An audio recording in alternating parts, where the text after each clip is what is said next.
आगे क्या बोल रहा है, the force F1 and F2 band brake in the direction of rotation of the drum are shown in the figure. The coefficient of friction हमको दिया हुआ है 0.25, द एंगल ऑफ रेप दिया हुआ है 3π/2 radian. It is given that R बराबर 1 metre and F2 बराबर 1 newton torque exerted on the drum. हमको क्या पूछा है, टॉर्क पूछा गया है, F2 की वैल्यू हमको दी हुई है। तो यहाँ पे ये वाली जो डायरेक्शन है, एक बार ध्यान से देखो, यहाँ पे ये डायरेक्शन दी हुई है। तो ये डायरेक्शन दी हुई है मतलब ये क्या कर रहा है, ये इसको तो खींच रहा है, इसको खींच रहा है, और इसकी साइड क्या कर रहा है, फेंक रहा है। आ रही बात समझ में?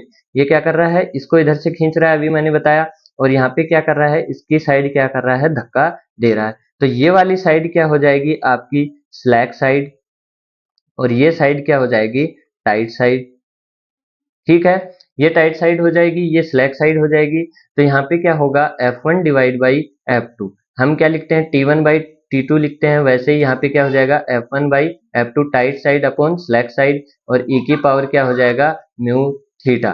तो F1 कितना हो जाएगा, F1 हमको दिया हुआ नहीं है, F2 हमको दिया हुआ है 1 न्यूटन, e की पावर म्यू हमको दिया हुआ है 0.25, और थीटा हमको दिया हुआ है 3π/2। तो यहाँ पे अभी अभी हमने शायद वैल्यू निकाला था इसका, वो थोड़ा 0.3 का था, सॉरी, दोबारा निकालना ही पड़ेगा, हमको काम नहीं चलेगा अपना। 3 × 3.14 डिवाइड बाई 2, और ये हो जाएगा 1.117, e की पावर 1.17। तो ये कितना हो जाएगा, 3.244। ठीक है, तो F1 कितना आ जाएगा, 1 से मल्टीप्लाई होगा, 3.244 न्यूटन। ये हो गया आपके पास F1 की वैल्यू। अब हमको क्या निकालना है, टॉर्क निकालना है। तो टॉर्क का फॉर्मूला मैंने क्या बताया था, T=T1 - T2 इंटू R।